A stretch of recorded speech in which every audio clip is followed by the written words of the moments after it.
Então, arro, pessoal. E hoje a gente vai fazer um trabalho um pouco diferente do trabalho de ontem. O que eu sinto é que nós vamos fazer um trabalho de caminhada durante o dia com as constelações familiares, né? Agora a gente vai falar um pouco sobre como se procede um pouco dos trabalhos espirituais, que pra gente fica muito abstrato quando a gente fala em limpeza espiritual, livramento espiritual, purificação espiritual, né? Libertação. O que é uma libertação espiritual? O que é um livramento espiritual? Que são coisas diferentes. E que pra gente fica muito abstrato. E muitas vezes a gente procura fazer trabalhos espirituais, né? Mas tudo isso também tem muito equívoco. E a pessoa às vezes começa a fazer trabalhos espirituais, mas ela não trabalha os outros níveis dela. O nível da criança interior. Como você falou, eu não me acho. Eu estou há anos trabalhando numa casa espírita, eu não me acho. Eu não sei o que falta em mim.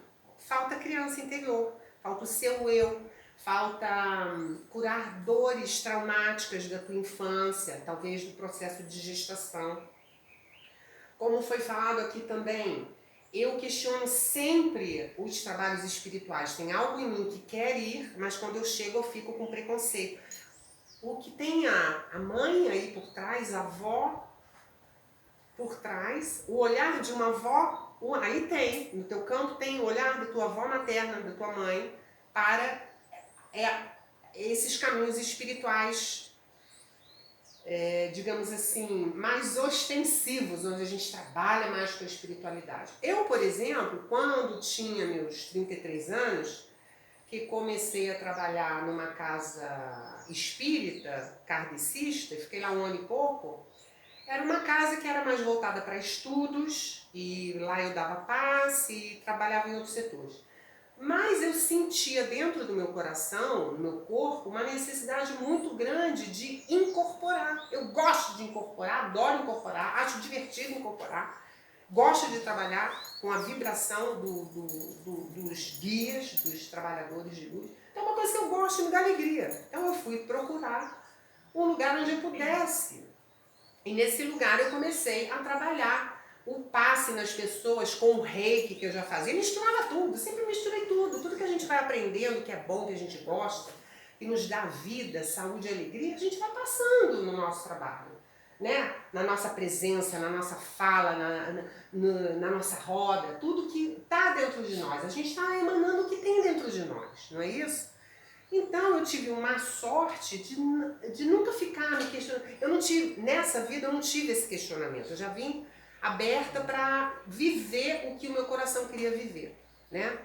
Quando até no meu trabalho de terapeuta, eu senti vontade de ter um tambor, eu senti vontade de ter um chocalho, eu senti vontade de ter um berrante, eu comecei a tocar berrante. E eu fui vivendo aquelas vontades dentro de mim. Eu não travei, né? E que pode ser estranho ao olhar de muitas pessoas, mas é problema delas, não é problema meu. O meu problema é não ter problema, então é fazer o que flui no meu corpo, o que me dá divertimento e alegria, né?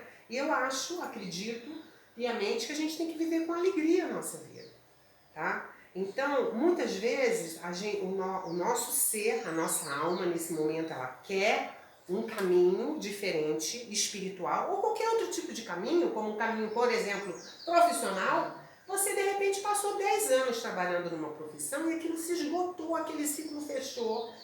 Você já viu ali o que você tinha que ver e acabou. E a pessoa, não, mas eu só sei fazer isso, mas eu sempre fui assim, mas mais. Se você perceber que tem muito mais na sua vida, você tem um problema aqui. É o mais. Tira o mais. E se eu tivesse confiança? E se eu tivesse a coragem suficiente, o que eu faria? E se eu tivesse a coragem suficiente, o que eu faria hoje? Então a gente fica rodando no mais isso, mais aquilo. Gente, um monte de alfinete que a gente está botando na nossa vida. Um monte de cerca de arame farpado que a gente está botando em volta da gente. Então, se eu tivesse confiança sabedoria do universo, se eu tivesse confiança plena no meu coração, nos meus sonhos, nos meus indicadores interiores, no meu corpo, do que ele se afasta, do que ele se atrai, o que eu faria? São outras perguntas. A gente não aprendeu a perguntar, né? A gente aprendeu a aceitar a subjugação. Então a gente fazer esse passo de começar a perguntar e descobrir os nossos próprios caminhos, caindo, tropeçando, levantando, errando, acertando, isso é uma novidade pra gente. Era pra ser muito simples. Se você pega uma criança de 4 anos e soltar aqui, ela vai sair, ela vai engatinhar, ela vai levantar, ela vai tropeçar, e vem um cachorro, ela cai, o cachorro lamba a cara dela, e ela vai tropeçando e chega o rio e cai no rio. É uma experiência contínua de confiança, né? Uma experiência contínua de confiança. Então a gente cresce e o que a gente considera como amadurecimento não tem amadurecimento nenhum, tem apodrecimento interior, devido a todo esse lixo que são jogados na gente e fomentados para que a gente fique deprimido, aprisionado dentro da gente, consumindo excessivamente, né? Então a experiência da vida é para você se deixar levar para os erros, para os seus aprendizados. Então quem tem medo de errar não vive. A pessoa que mais erra é a pessoa que mais acerta. E cada vez que você erra 10 vezes, você acerta uma, então errar 30 significa que você acerta 3. Então tá bom. Agora eu não posso errar, não posso isso, não posso aquilo, vai quebrar. Quebra, deixa o negócio acontecer. Precisa viver, precisa ter a experiência. A vida na Terra é experiência na Terra. Então o teu espírito vem, encarna, ele tem uma experiência na Terra. De uma determinada maneira, de uma determinada forma, com determinados pontos que são mais fortes no aprendizado, né? Nesse mundo das ilusões que a gente está. Então, vamos tocar o sininho para a gente começar o nosso trabalho. E aí, quando a gente toca o sininho, todo mundo fica assim. Ho'oponopono, gente. Ho'oponopono. Então, e hoje a gente vai começar com as constelações e durante o dia e as próprias constelações a gente vai começar também a fazer uma dose bem suave com a ayahuasca, que vai ser diferente de ontem. Vamos trabalhar o dia inteiro em marcha, segunda marcha com a ayahuasca, né? Eles fazem um trabalho com terceira marcha, quinta marcha, a gente vai o dia todo num trabalho suave para ficar na vibração da ayahuasca, com acordamento, com a percepção maior, mais elevada de nossa consciência e fazendo o trabalho das constelações, tá? Então vamos falar aqui um pouco sobre o que acontece num trabalho como esse que a gente está fazendo de constelações familiares, constelações sistêmicas e trabalhos espirituais com seres de luz, com guias espirituais, com os seres das sombras também que tem em nós, com as nossas sombras, com nossos seres das sombras, com as nossas más tendências, com as nossas maldades e com a nossa bondade, com a nossa benevolência, para a gente equilibrar isso. Então a gente não quer jogar fora as nossas sombras, a gente quer dizer, venha cá, que eu olho para você de cabeça erguida e vamos trabalhar, vamos unir as forças. Então a gente vai pegar essas sombras e toda a nossa parte sexual que foi recriminada, né, pecaminada, então nós vamos acolher, isso que vai nos dar a base dos nossos chakras inferiores, esse autoconhecimento, para que uma pessoa tenha uma espiritualidade, uma força espiritual verdadeira, e não só de boca, né? Não só de boca. E a pessoa tá lá, e no dia a dia da pessoa, a pessoa não tem força para resolver as suas coisas, os seus dilemas, os desafios que aparecem. Então, força espiritual é dia a dia, é cotidiano. Não é você chegar num lugar e ficar orando. Isso não é força espiritual. Força espiritual é você estar no caminho da tua vida, aconteceu um revés e você tem inteireza para resolver aquilo. Isso é força espiritual. Isso é força espiritual, né? Isso é unidade do teu ser, integridade, congruência da tua mente pensante, da tua fala, da tua ação, do teu corpo, todo mundo reto numa direção, como numa canoa. 10 pessoas remando, todo mundo na direção. Agora, como é que a maioria das pessoas está? Canoa com 10 pessoas. Uma olha para um lado, outra para o outro, outra com culpa, outra com isso, outra rema para trás, outra não quer, outra tem medo. Então a canoa fica ali. E fica ali e não sai, afunda, todo mundo culpa todo mundo. Então, dentro de nós tem infinitos seres, infinitos saberes, infinitas consciências, microconsciências, nanoconsciências, de uma consciência maior, de nossa própria consciência. Mesma forma, se você olhar o planeta, onde tem muitas consciências de todos os elementos, né? E que nós temos esses elementos dentro de nós, a terra, o fogo, a água, o ar. E se você olha para o universo, ele tem tudo. Ele tem a terra, o fogo, a água, o ar, todas as consciências, todos os elementos, os seres invisíveis, os visíveis. Está todo mundo trabalhando. Todo mundo trabalhando num fluxo. E nós, humanos, com a mente, com o lixo mental, a gente fica anti-fluxo o tempo todo. O tempo todo se afogando naquele fluxo. E quando a gente fala em trabalho espiritual, a gente fica muito perdido. Mas o que é trabalho espiritual? É o vento, né? Porque é tudo tão invisível que a gente não sabe o que está acontecendo. Então, no trabalho que a gente faz aqui, por exemplo, tem a base do xamanismo, tá? Tem a base do xamanismo. E tem também muitas outras egrégoras espirituais. Então, assim, quando a gente vem fazer um trabalho espiritual, né? Nos planos espirituais, é mais ou menos assim que dá pra gente poder explicar um pouco como que acontece, né? Foi isso que veio para mim ontem no trabalho que a gente fez, para que eu pudesse trazer um pouco de um desenho interior, para que a gente, quando estiver trabalhando, entender um pouco desses desenhos, tá? Então, existem vários... Aqui está o teu eu quando encarna. A tua alma, né? A tua alma quando encarna. E a tua alma, ela tem um caminho de acordamento.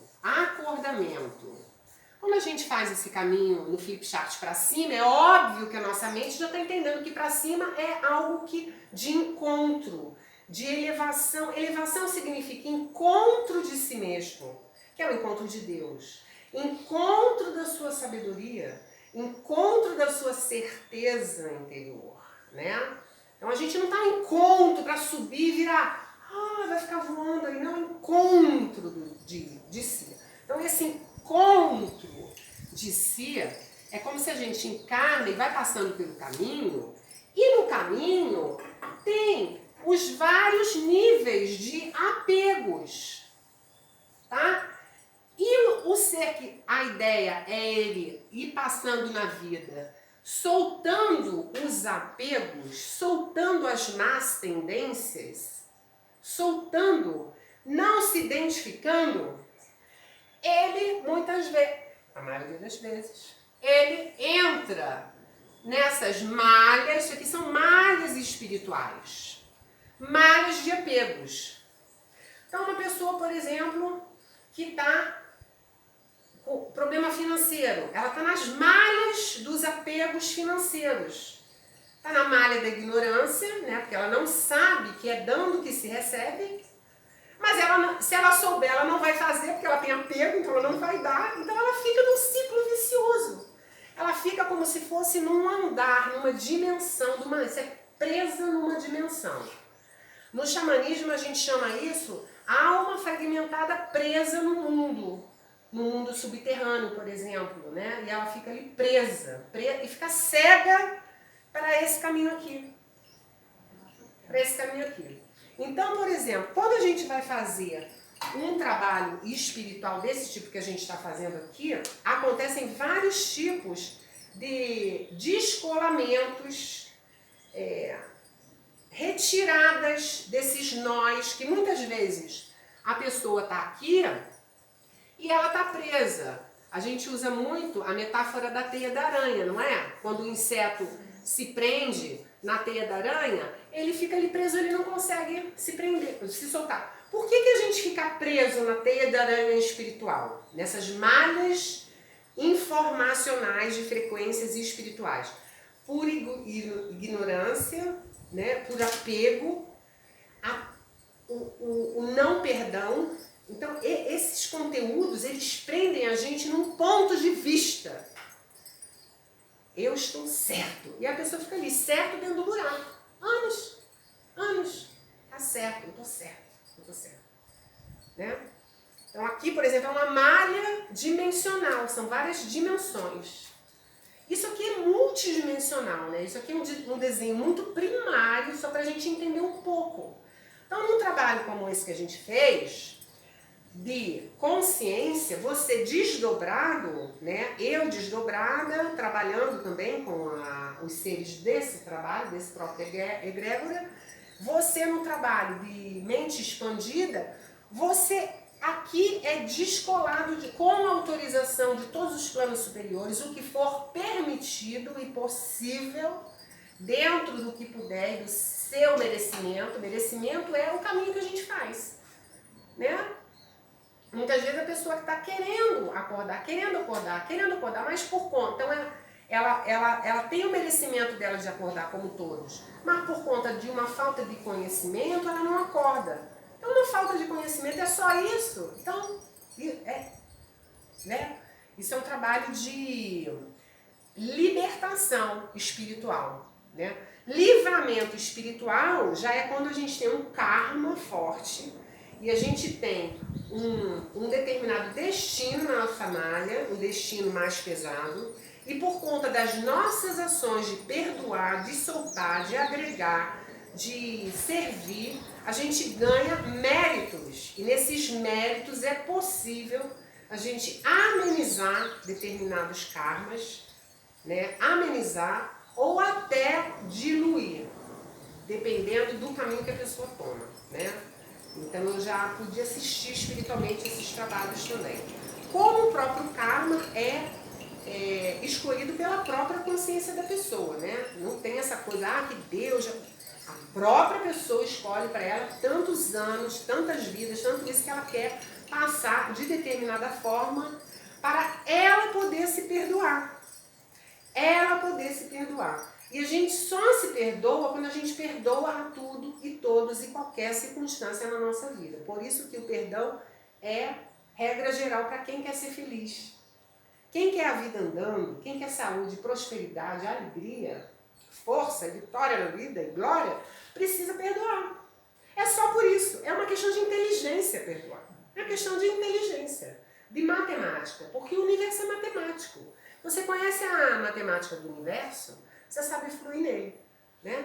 Mas a nossa sociedade não tem interesse nenhum que a gente conheça essa matemática. Ela tem interesse que a gente consuma, que a gente fique doente, deprimido, usando droga, brigando com as pessoas, gritando com as pessoas, competindo com as pessoas. O outro que está do nosso lado é inimigo. Todo mundo é inimigo. Então você está totalmente só. Não é isso? Totalmente só. E a nossa alma, ela é totalmente grupal. O ser humano, ele é grupal, né? Então a gente vai se fragmentando de todas as maneiras. Então aqui, essa alma, ela tem a oportunidade de acordar aqui e ver o que ela está fazendo. Olha, mas eu estou fazendo isso, eu não via, não sabia. Então com a mente expandida, ela vai ver. E ela vai voltar para o caminho dela, vai fazer outros caminhos, né? Mas existem outros desvios. É que nem você está indo por uma estrada e tem várias entradinhas, você acha que é ali. E o que tem na esquina dessas entradas? A sedução. A sedução. Né? A sedução. Então uma pessoa que tem, por exemplo, compulsividade de comprar e ela está se trabalhando, né? Vai se trabalhar no nível sistêmico familiar também para ver o que tem por trás. E ela tá, então agora eu estou bem. Não estou mais compulsiva, eu estou bem, eu estou assim. Aí ela vai caminhando. Aí aqui tem aquela bandeirinha assim.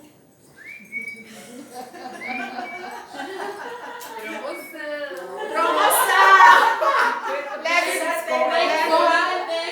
Compre 10 e pague 1. Compre 10 e pague 1. Ela entra, né? Entrou, ela questão, né? A questão é que quando a gente entra, na verdade a gente está entrando numa malha de consciência. Uma malha de cegueira, de entorpecimento. Então a gente fica ali. Então esses são os aprisionamentos das malhas, das dimensões, das frequências espirituais, né? Então uma pessoa, muitas vezes a pessoa fica rodando fora, quando a gente tem que ir para dentro da gente. A gente tem que se conhecer, autoconhecimento, autocaminho. Quais são os caminhos internos que eu faço? Quantas vozes que tem dentro de mim? Então você vai ter a tua voz, né, do teu eu, sou, que vai, olha, não olha, e vai ter os seus eus inferiores, que eu quero olhar, eu quero comprar, eu quero isso, eu preciso, olha, mas tá fazendo frio, tá vendendo casaco, e você já começa. Então são muitas, preste atenção no que tem na cabeça da gente, muitas vozes. Então a gente não tá sozinho, o tempo todo a gente tem frequências vibracionais de outros seres com a gente. Não estou falando nem de obsessores, eu estou falando de seres invisíveis, que pensam. A diferença de quem está encarnado e quem não está é só o corpo, você só tem o corpo. É só isso. Mas o desencarnado, ele tem a mente, porque quem pensa não é o cérebro, é a mente. O cérebro vai organizar para a terceira dimensão. Mas a mente é que pensa, né? A mente é que tem a nossa história pregressa, as nossas tendências. Então, quando você vai fazer o caminho, só para criar uma complexidade um pouco maior, imagine, é porque eu não tenho aqui em casa aquele microfilme de cozinha que a gente usa, aquele plástico que é de envolver os alimentos. Então imagina que eu peguei um microfilme aqui na minha mão, estão vendo? Microfilme e coloquei aqui em cima. Então aqui é o teu caminho da tua alma. Então o microfilme, ele tem um outro desenho em cima do teu, que é o desenho do caminho do teu pai. Aí a gente vai botar um segundo microfilme com desenho do caminho da tua mãe. Ho'oponopono muito, demais da conta. O terceiro, avós maternos, avós paternos. Mas, aí, aqui já tem 80 microfilmes. Com os desenhos. Se você olhar isso multidimensionalmente, com o olhar do espírito, você está vendo aqui todo o DNA familiar, emocional, psico, que vai afetar o teu eu. Então, por isso que a pessoa, quando vai fazer um caminho de autoconhecimento, despertar interior, ela precisa trabalhar as malhas da família. Porque se ela só trabalhar as malhas do espírito, então, caminho espiritual. Caminho espiritual, então, eu vou no lugar, eu vou receber passe, eu vou ouvir passe. Não vai andar. Aquilo é uma parte. E também não precisa ir em lugar nenhum, quem não quiser.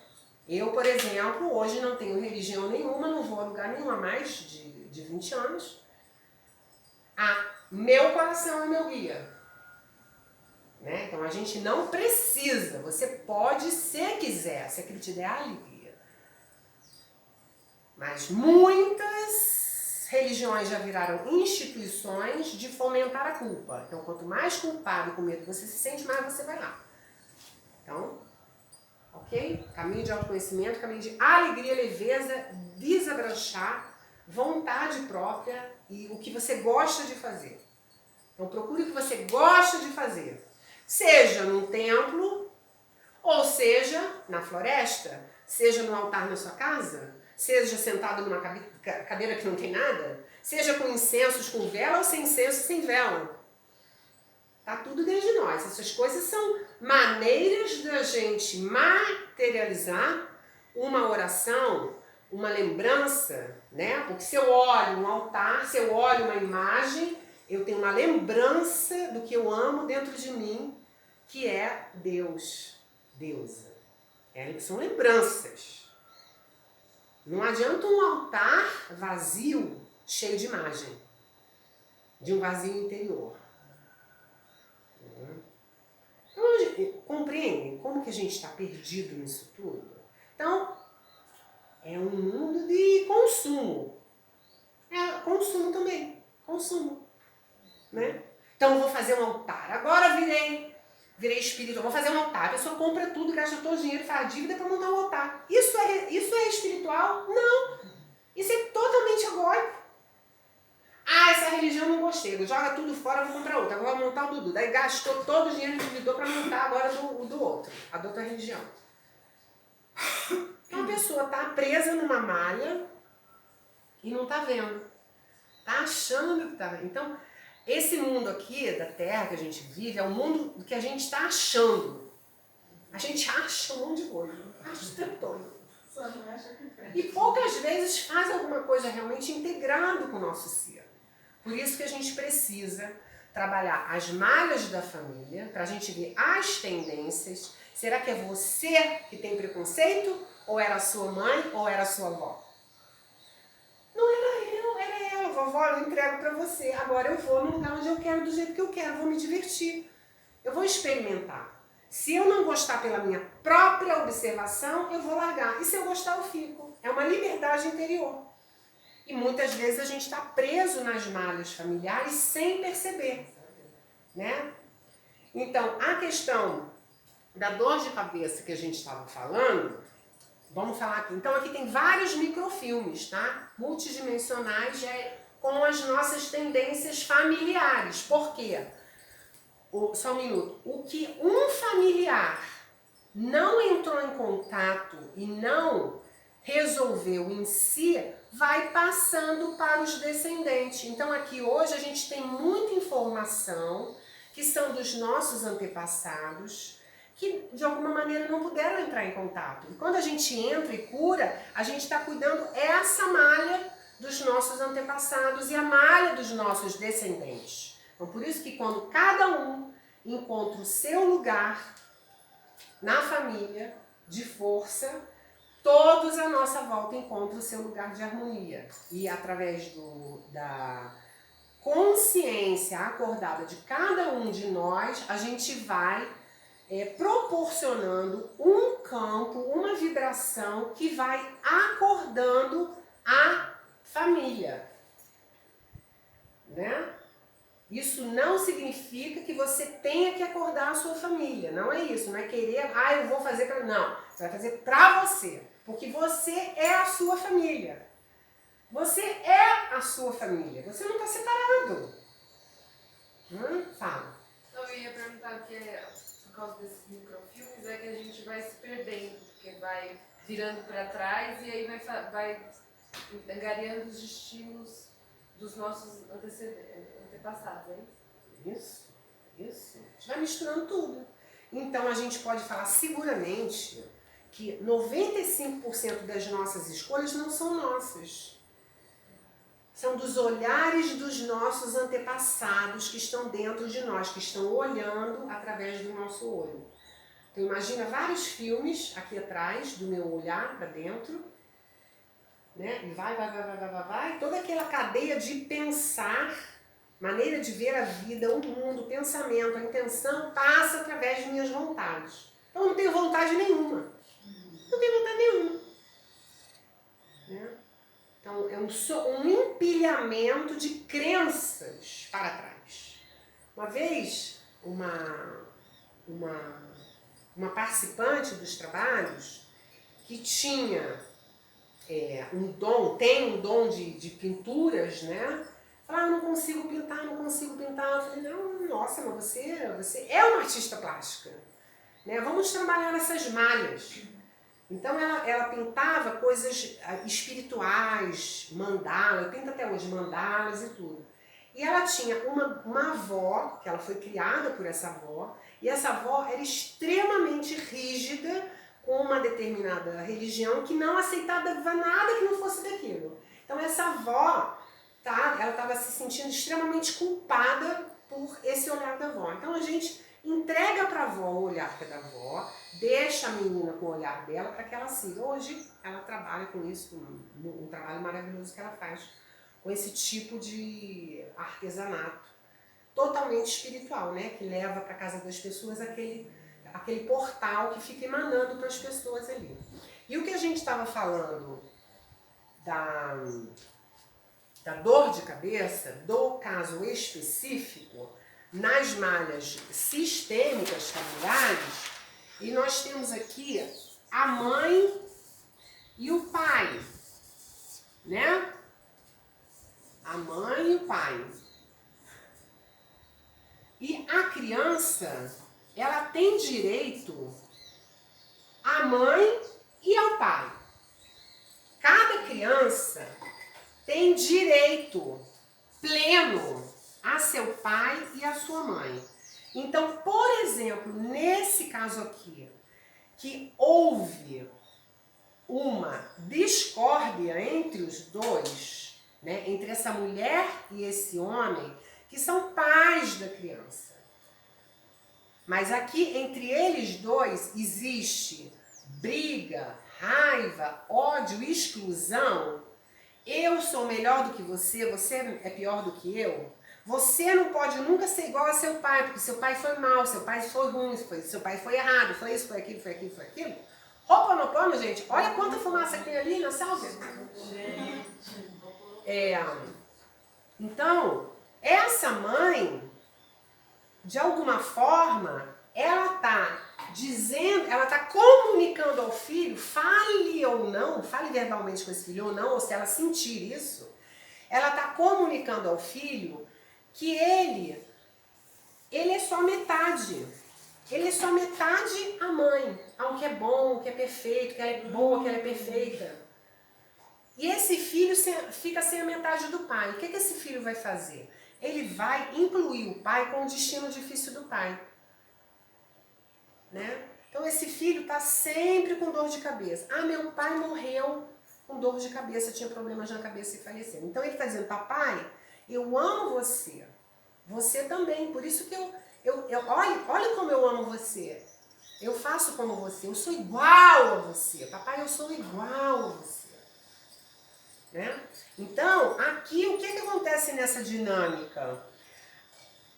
O pai parecia errado, aí parecia mal. A mãe parecia certa, parecia boa.